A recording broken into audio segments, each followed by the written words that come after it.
Boa noite a todas, boa noite a todos que estão nos acompanhando nessa segunda-feira aqui pelo Instagram, nos diálogos que a gente tem feito toda semana.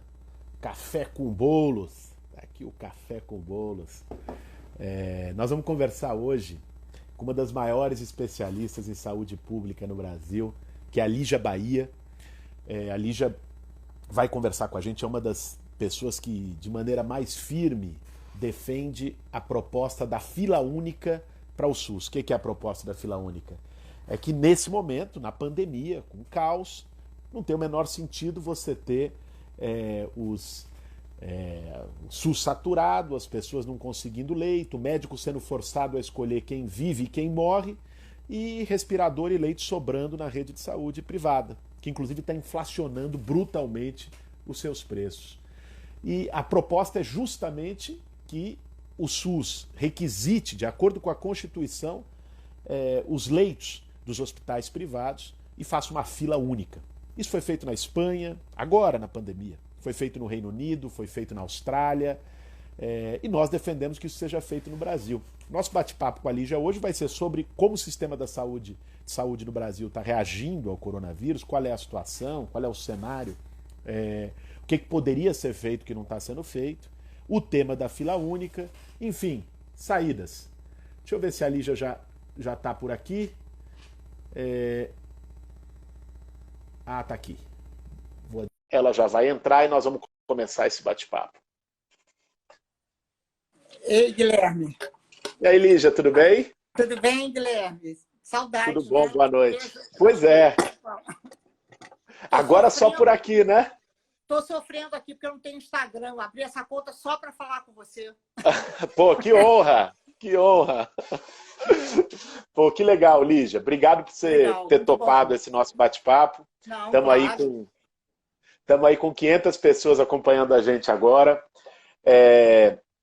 Estava te apresentando, não sei se você já tinha entrado, mas já fiz aqui as honras da casa e te apresentei um pouco do teu trabalho, da defesa da proposta da fila única. Você escreveu um artigo extraordinário na Folha de São Paulo algumas semanas atrás defendendo isso. Mas eu queria começar, antes da gente falar sobre fila única, que eu acho que é um tema chave, imprescindível para o momento, te pedir, Lígia, que você pudesse fazer uma análise hoje de como o sistema de saúde no Brasil está reagindo à crise do coronavírus, à pandemia, o que poderia estar sendo feito que não está sendo feito, né? Como a postura irresponsável do governo federal tem prejudicado a coordenação necessária para o trabalho do SUS. Enfim, queria que você começasse fazendo um balanço da situação de saúde no Brasil no meio da pandemia. Bem, Guilherme, assim, super difícil, né? Porque, na realidade, eu acho que a gente tem uma crise política que está superposta, essa crise sanitária o tempo todo, então isso dá uma singularidade ao enfrentamento da pandemia no Brasil, assim, muito extraordinário. A gente está vivendo, assim, um momento extraordinário na história da humanidade, mas é um momento extraordinário na história do país também, porque a gente tem demissões de ministros, demissões de secretários em meio à pandemia. Então, a gente está, eu diria assim, com poucos recursos para enfrentar a pandemia, né? Os recursos financeiros, os recursos físicos, leitos, os recursos humanos faltam, e a gente está sem recursos políticos também para enfrentar a pandemia. Então, muito difícil, uma situação assim, a gente tem pouco, né? A gente tem poucos recursos, e esses recursos eles estão chegando muito atrasados. Não é à toa que os nossos resultados estão ruins, né, Guilherme? Assim, a gente está com resultados muito ruins em termos do número de óbitos, da letalidade e da própria velocidade de disseminação da pandemia. Eu acho que assim, é um atestado, né? É uma evidência que essa descoordenação ela causa mortes. A gente hoje tem um número de mortes que poderiam ter sido evitadas. Então, é uma tragédia da tragédia, porque é claro que tem um fenômeno biológico, natural, Claro, o vírus ele é perigoso, mas o perigo desse desgoverno, desse fascismo, não é? Desse fascismo, da indiferença com a morte, total indiferença, né? Não tem importância que os velhos morram, que os artistas morram, que os jovens negros morram. E daí, né? Uma tragédia, né? E daí? Né? É um E descaso hoje, completo. e hoje a gente está morrendo de medo, né, do novo ministro, né, que pode ser esse psiquiatra, que é um psiquiatra antifeminista, é um psiquiatra olavista, um psiquiatra, enfim, muito perigoso em si, né? As personalidades são muito perigosas, tudo pode piorar. Então, esse fundo do poço, que a gente não chega no fundo do poço, né? Enfim. O Tiririca fez uma campanha aqui em São Paulo, Lígia, foi para deputado federal, foi um dos mais Legal. votados, era aquela coisa. E o Tiririca, ele tinha um lema, isso lá em 2014, o lema na campanha dele era vote no Tiririca, pior do que tá, não fica. Eu acho que Exatamente. Mas o fica. que o que a história brasileira demonstrou nesses 6 anos é que fica e fica muito, né? Sempre Fica pode ficar muito. pior. É um poço sem fundo. Agora, É. para além das patifarias, desse circo de horrores que o governo Bolsonaro provoca, com a dança de cadeira, chegar ao ponto do Mandetta, que é um cara que sempre trabalhou ligado aos planos de saúde, ser demitido por defender posições razoáveis num combate à pandemia, ou o próprio Nelson Teich, que se prestou a um papelão lamentável, ser demitido porque não aceitou a imposição de um medicamento sem aprovação. É o teatro do absurdo completo. Né? Mas saindo um pouco desse âmbito do absurdo político do Bolsonaro, dessa barbárie, indo para um lado mais da vida cotidiana, concreta de quem está ficando doente. Lígia, tem se falado muito na saturação do SUS, né, dos leitos do SUS. Já se falou, em Manaus nós tivemos a saturação completa, aqui em São Paulo nós estamos à beira de, né, e crescendo perigosamente nas últimas semanas, com perspectiva até de decretar o lockdown na região metropolitana de São Paulo para tentar dar uma segurada no ritmo de crescimento da pandemia, das internações, das mortes. Você tem hoje, dá para ter uma ideia de se de fato vai saturar e se for quando vai saturar nas principais cidades do Brasil os leitos do SUS? Olha, já saturou, né? Nas cidades nas quais a epidemia andou rápido e a gente tem um número de casos grande, um número de óbitos grande, saturou. No Rio de Janeiro, por exemplo, saturou. São Paulo é um pouco exceção. Acho que São Paulo conseguiu ter uma expansão de capacidade instalada diferente do que ocorreu no Rio, do que ocorreu no Ceará, do que ocorreu em Pernambuco, do que ocorreu em Manaus e do que ocorreu na cidade, especificamente na cidade de Belém. Mas o resto, São Luís, né? São Luís também saturou. E a gente não conseguiu, até agora, ter um uso mais racional dos recursos existentes. Né? Na realidade, eu acho que, para surpresa de muitas pessoas, acho que poucos sabiam que o maior número de CTIs, de leitos de CTI, não são CTIs públicos, são CTIs privados. Nós sabíamos e nós, desde o início, alertamos para a necessidade do uso coletivo desses recursos. Seria muito importante, porque a gente teve 4 meses de preparação, né, Guilherme? Durante Claro. 4 meses, esse conhecimento existente podia ter sido usado a nosso favor. E a gente propôs, então, essa ideia desse uso comum da fila única, que é uma tradição de sistemas de saúde universais. Sistemas de saúde universal tem fila única. A exemplo do que é a fila única de transplante, porque também a gente aí utilizou um pouco do marketing, como o Roberto Marinho tinha realizado uma cirurgia de transplante, o nome fila única ficou um nome legal, porque fila no Brasil tem conotação negativa. Mas, naquele momento, essa conotação passou a ser positiva, então a gente... E a fila, essa é uma teoria, né? A teoria das filas. A ideia não é que as pessoas fiquem na fila, é o contrário. A teoria das filas, ela é uma teoria que permite o acesso. Ela permite o acesso adequado. Então, para alguns brasileiros é super difícil de entender. Então, é melhor a gente explicar um pouquinho. Porque não é uma perda de direitos. As pessoas falam, nossa, mas eu pago plano de saúde, eu vou perder direito. Não, não vai perder direito.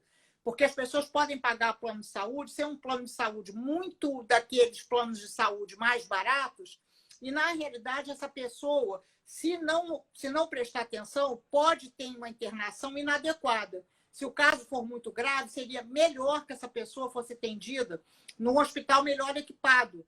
Então, foi o que aconteceu em São Paulo com aqueles primeiros casos, né?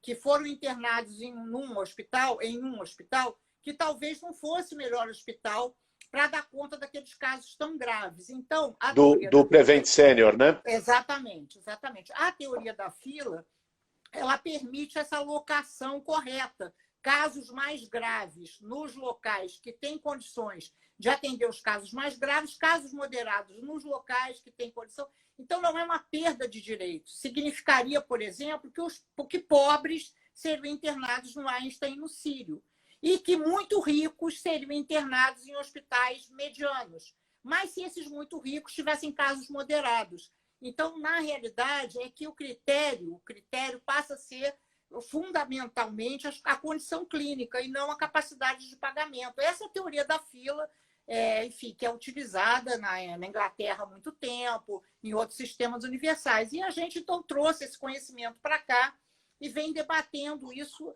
inclusive com o setor privado, com muitas dificuldades, né, Guilherme? Porque o setor privado é muito esperto, né?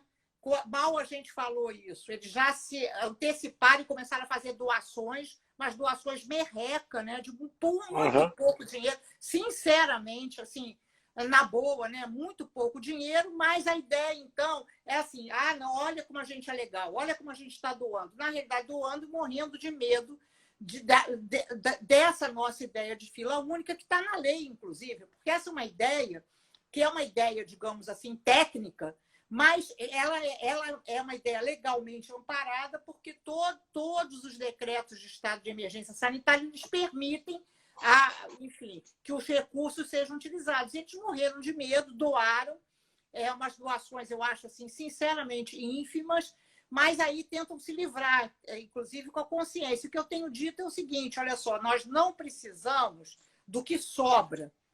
O que sobra não resolve o problema de saúde. Nós precisamos do que falta. Então, é diferente. O que sobra não resolve o problema de saúde. Precisamos, assim, suprir o que falta. Mas, enfim, esse então, é um debate acirrado, né? Você pode imaginar, porque tem conflitos aí de interesses econômicos, políticos, né? Não, eu acho que esse tema, Lígia, é fundamental. É fundamental que você traga essa explicação, porque nos tempos de hoje, ainda mais de fake news, de semear ignorância, né, parece que você está defendendo a estatização geral da economia, né, todo o poder aos soviets e revolução proletária amanhã. Né? Não, o que eu não queira, mas o tema que está em jogo na questão da fila única está longe de ser isso. Né? Países capitalistas, liberais, alguns governados pela extrema-direita, como é o caso do Reino Unido, estão fazendo. Né? A Austrália está fazendo, ou seja, é algo que está acontecendo no mundo todo. A Irlanda fez, né? A Irlanda fez. Pois é, mas e porque é uma questão da capacidade de planejamento do Estado. De num momento de crise, um momento de guerra, um momento de pandemia, você precisa ter uma capacidade de planejamento e organizar a sociedade para poder receber os efeitos da tragédia. Então, você estava falando da questão da desproporção dos leitos. Esses dias eu fui me posicionar sobre o tema num debate público e aí fui ver os dados. Fiquei impressionado, eu não tinha noção exata desses dados, Lígia. Quer dizer que 25% dos brasileiros apenas têm plano de saúde, né? 50 milhões. E 55% dos leitos de UTI estão na rede privada. Porque é uma desproporção inimaginável. Quer dizer, você tem 75% da população disputando 45% dos leitos, enquanto os outros 25% têm 55%. Isso é inconcebível. E que eu acho que está numa lógica, você falou aí da cabeça dos donos dos hospitais privados, das redes privadas, do seguro-saúde. É uma lógica mais perversa que eu acho que a pandemia desnudou, que é colocar o lucro acima da vida. Esses dias eu ouvi, eu não sei se você chegou a ver uma declaração, uma entrevista do Ricardo Barros na CNN, o que foi ministro da Saúde do Temer. O negócio, ele dizia o seguinte, era nu e cru, ele disse o seguinte, olha... a rede de hospitais privados está tendo um prejuízo enorme porque reduziu os acidentes de carro. Então, assim, a gente está sem paciente porque reduziu o acidente de carro e o número de pacientes Covid não está compensando financeiramente, então a gente precisa de ajuda financeira. Olha a lógica no meio da pandemia que os caras conseguem ter, né? Eu acho que é uma coisa que não é só um debate de política pública, é um debate de valores, né? Mas eles conseguem, né? Com esse discurso, eles arrancaram um monte de dinheiro público, né? Na realidade, eles conseguiram empréstimos do BNDES, eles conseguiram empréstimos da Caixa Econômica, eles conseguem, eles arrancam dinheiro porque com esse argumento, eles vão falir. Ora, se eles vão falir, acontece que o Brasil ficará sem essa medicina de excelência, como se de fato a medicina de excelência fosse privada. Ela não é. A medicina de excelência, ela vem das faculdades públicas, dos professores das faculdades públicas que trabalham em alguns dos hospitais privados. Então, a gente tem um grande número de hospitais privados que não têm boa qualidade, ao contrário, eu diria, são hospitais perigosos. A gente tem hospitais públicos com deficiências, mas ainda melhores, com qualidade melhor, e isso tudo faz uma confusão danada, porque a população ela tem uma ilusão, né, do privado como eficiente, do privado como de qualidade, que não é real, né? E a gente não consegue vencer isso com esse grupo empresarial. Assim, é lamentável, né? E aí eles preferem isso, né, Guilherme? É uma elite que prefere pegar um jatinho em Belém, né, uma UTI aérea em Belém, pagar R$200 mil para ser atendido em São Paulo, e a gente tem um médico oncologista em Belém que diz, olha que bom, porque essa pessoa vai ter um bom atendimento. Um médico que acha muito bom que ele não trabalhe num lugar que tenha bom atendimento. Veja, é alguma coisa assim da ordem do irracional, do absurdo, né? Como que eu posso trabalhar num lugar que eu gostaria que meus filhos não estudassem? Como que um médico trabalha num hospital que ele considera de baixíssima qualidade? Então, é muito grave, né? Eu acho que a gente começou esse debate, é muito bom que você apoie. A gente queria te agradecer muito o seu apoio. Ele foi um apoio muito importante, porque ele trouxe uma conotação, uma denotação política que precisa, e a gente precisa continuar essa briga. Eu acho que a gente conseguiu agendar, a gente conseguiu ter um tema de agenda que é um tema mais estruturante, porque a fila única ela não é um problema só para agora, né? Ela revela, ela evidencia um sistema de saúde muito perverso, é isso que você falou.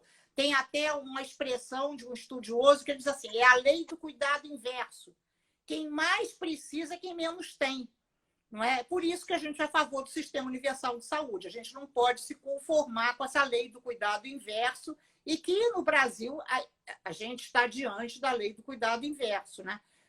Claro que a gente fez um esforço enorme para que isso não ocorresse, mas foi insuficiente. E agora a pandemia, eu acho que ela traz de certo modo, a crise, ela está aí, né? Ela ficou bastante revelada. E isso, acho que pela primeira vez, Guilherme, importante, eu acho que a gente entender isso. Pela primeira vez, o setor privado fez uma carta dizendo que era contra a fila única. Porque nunca antes nós tínhamos conseguido que eles se manifestassem. Sempre era um discurso eufemista, nossa, mas afinal de contas, privado é privado, público é público. E dessa vez eu acho que foi muito interessante, porque a gente agora tem argumentos para rebater. A gente tem um fórum de debates, porque antes ficava assim, como se a gente estivesse querendo roubar um respirador e levar para casa, né? Alguma coisa, assim, um nível muito baixo, né? Como se, esse pessoal vai entrar no hospital e roubar um ventilador ou respirador? Não, né? É a mesma coisa com o movimento sem teto que vai invadir a casa dos outros, né? É o mesmo terrorismo que é feito em relação a isso. Mas eu acho que nesse ponto, Lígia, um problema que é revelador também de uma crise sistêmica, né? De uma crise ética, dos valores que regem a nossa sociedade, né? Quando um conjunto de setores que não é só as redes privadas. Por exemplo, nós entramos pelo PSOL, você acompanhou, com uma ação no Supremo Tribunal Federal, justamente para poder tentar ter uma determinação judicial. Depois o CNJ se posicionou em relação ao tema da fila única. E não deu a liminar. Ministério Público aqui de São Paulo tentando fazer algo local. Mandaram arquivar o procedimento. Né? Os projetos de lei, entramos lá em Brasília, entrou nas Assembleias Legislativas, parado, todo mundo sentado em cima. Então, existe também um lobby e uma articulação da rede de Claro. saúde privada que é perversa e muito forte, né? Muito Não, forte, mesmo no momento de pandemia. Inclusive com agentes que têm um discurso muito ambíguo, né? Esse lobby da rede privada ele chega ao ponto de ter pessoas que defendem a fila única, defendem para não defender. Então, a gente enfim, mas de alguma maneira, Guilherme, é a primeira vez que tudo isso, que esse jogo está mais claro. Tem um tabuleiro e tem as peças brancas e tem as peças pretas. E veja, e é muito interessante, não é branco-preto assim para a gente fazer coisa politicamente incorreta, não. Porque talvez nós, sei lá quem é branco, quem é preto, mas a gente está vendo isso. E a população, de certa maneira, eu acho que está assistindo, ainda que de longe. Claro que esse não é o tema mais importante, não é o que mais importa, né? Para quem está precisando, fica na fila para ter acesso, quando tem acesso aos R$ 600, mas, de qualquer maneira, esse jogo está mais aberto, porque ele era um jogo muito fechado. E o fato deles terem ido para a doação é muito interessante também, porque agora a gente pode acompanhar melhor esse movimento, essa doação do 1 bilhão. Essa é muito importante, Guilherme. Essa doação do 1 bilhão para o Itaú quase que constituiu um ministério paralelo, né? Nós temos um ministério paralelo da medicina privada de São Paulo. Então, esse 1 bilhão vai ser utilizado como? Para eles próprios. Eles vão se autofinanciar, porque, por enquanto, o movimento parece ser esse, né? É um movimento no qual os hospitais privados abrem hospital de campanha que são administrados por OS, cujas OS são eles próprios. Então, acaba sendo assim, um só senhor, né? Pai, Filho e Espírito Santo no mesmo Deus. Ou no mesmo Deus, não é bom falar. Na mesma substância. Na mesma pessoa. Mas eu acho, Lígia, pegando o gancho do que você está falando, de fato eles estão fazendo essas atrocidades no meio da pandemia. Essa coisa das OS é importante. OS gerindo, quer dizer, porra, o hospital de campanha, quem tem que gerir é o poder público. Você vai terceirizar para a OS. É uma insanidade. Agora, ao mesmo tempo que você tem essa lambança toda, né, e os caras vendo uma forma de lucrar mais no momento do desastre, em cima da morte das pessoas, do sofrimento das pessoas, você também tem, como nunca, eu acho, pelo menos na história recente, uma valorização do SUS. Né? Porque, assim, o movimento da reforma sanitária, a Constituição de 88, o SUS, mas pegava, há um pouco tempo atrás, a gente defendia o SUS, né? E era tratado como dinossauro. Você acompanhou esse debate na campanha de 2018. Ai, defende o SUS não presta, não funciona. O SUS era sinônimo de ineficácia, né? O SUS era sinônimo de algo ruim. Né? E de repente, né, com a pandemia, não só aqui no Brasil, no mundo todo, a importância dos sistemas universais de saúde, para quem defendia plano de saúde popular, para quem defendia a privatização completa da saúde, esse discurso caiu, ele ruiu. Porque olha os Estados Unidos, por exemplo, que não tem um sistema único e que é o país mais devastado pela pandemia. Não só por isso, mas também por isso. Claro, né? claro. Então, eu queria que você comentasse, porque eu acho que abre a possibilidade, a pandemia ela deixa um aprendizado. Tem esse debate do qual vai ser o novo normal, o que vai vir depois da pandemia. Pelo menos o que eu consigo enxergar hoje, além de uma grande onda de solidariedade que ela proporcionou na sociedade internacionalmente, é a valorização dos sistemas únicos de saúde. Agora, aqui, por exemplo, a gente sabe o quanto o teto de gastos devastou o SUS, tirou 20 bi do SUS em 3 anos. Então, se você consegue enxergar que desse processo pode renascer, ou se você está sentindo isso, um SUS mais forte, um novo movimento de reforma sanitária que derrube essas amarras fiscais, que fortaleçam o regime público de saúde, porque se eles estão fazendo o lobby às escondidas para ganharem, para evitar a fila única, para privatizar o hospital de campanha, por outro lado, o apoio da sociedade ao sistema público de saúde cresceu enormemente, a ponto, eu acho que isso é muito simbólico, de um cara como o Mandetta, que sempre foi ligado à Unimed, lobista de plano de saúde, sair todo dia com o jalequinho do SUS para dar a entrevista coletiva dele quando era ministro. Então, quer dizer, o SUS ganhou uma credibilidade, um apoio na sociedade, como eu acho que não tinha há muito tempo. O que você acha que pode sair daí?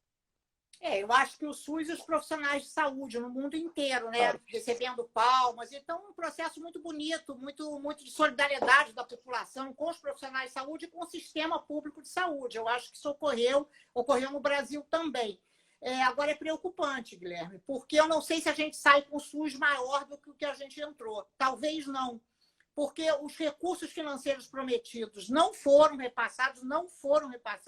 É importante que se entenda isso. Esse não tem leito, não tem respirador, não tem, porque houve, então, a gente tem 26 bilhões de recursos que seriam para a saúde. Desses 26, só 8 foram repassados e só 5 foram gastos. É muito pouco dinheiro, inclusive porque 3 desses bilhões foram repassados para estados e municípios. Então, não é à toa que não tem respirador, não é culpa da China, porque só a China fabrica e o avião pousou e os Estados Unidos chegaram e compraram com maior... Enfim, a gente teve 4 meses de planejamento, né? Que o fato da gente não ter usado esse tempo já revela um pouco essa carência de recursos, não só recursos financeiros, recursos, eu diria assim, de inteligência sanitária também, né? Falta de coordenação, tudo isso que a gente estava falando já desde o Ministério do Mandetta. E esse processo, claro, ele tá agora completamente, desmoronou tudo. Mas o próprio equilíbrio ali, durante a coordenação do Mandetta, já era muito frágil. Então, e o setor privado avançou. O setor privado hoje tem mais leitos, o setor privado tem mais respiradores, o setor privado se expandiu. Especialmente se a gente notar que o setor privado tem 2 grupos laboratoriais muito grandes, o Fleury e o DASA.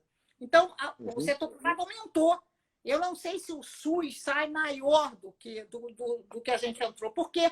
Porque, em função das OS, em função da corrupção, em função da fragilidade das secretarias de saúde, Guilherme, uma coisa que a gente precisa conversar. Os nossos governadores, eu digo os governadores mais progressistas, que são os governadores do PT, do PCdoB, não estão dando um exemplo radical de fazer alguma coisa totalmente diferente. E talvez a gente devesse cobrar isso.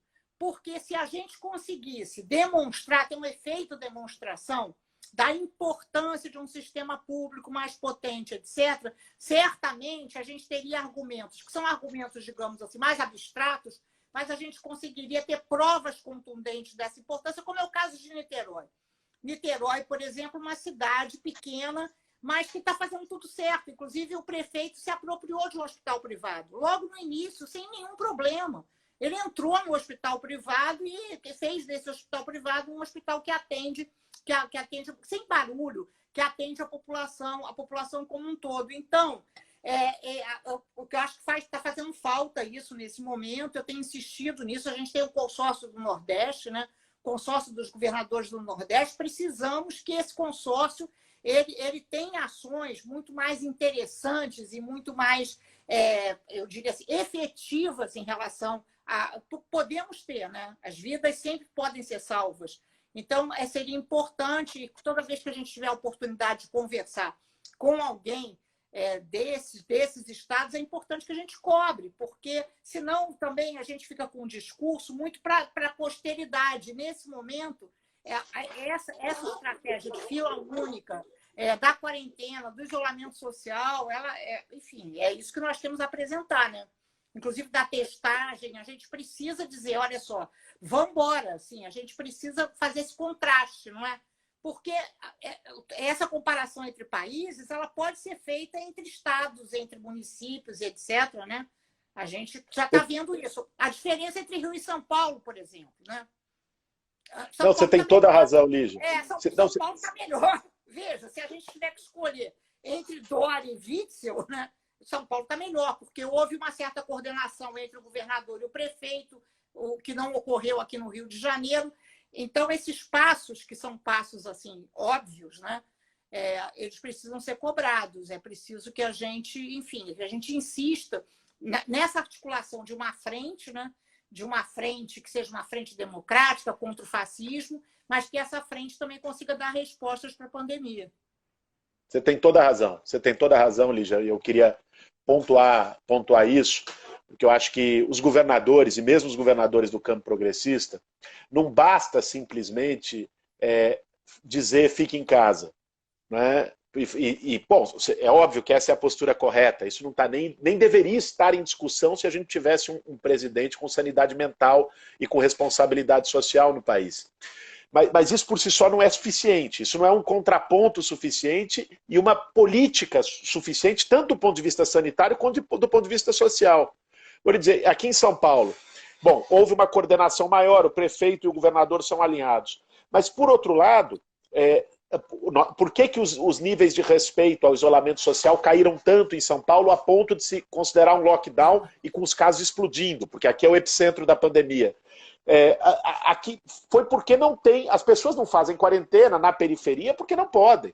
Não é porque não querem, não é porque acham que é gripezinha, é porque não podem. Porque não tem uma política social eficiente no estado mais rico do Brasil para o pequeno comerciante receber uma indenização, um capital de giro, para a estabilidade no emprego, para os trabalhadores de aplicativo receberem uma condição para poderem ficar em casa. Ou seja, não existe a condição de proteção social básica e tampouco a atuação, por exemplo, no tema da fila única, né, de requisição de leitos privados, que permitisse um enfrentamento mais eficiente à pandemia. Mesmo se comparativamente a outros estados ainda está melhor, nós temos assim, problemas trágicos aqui.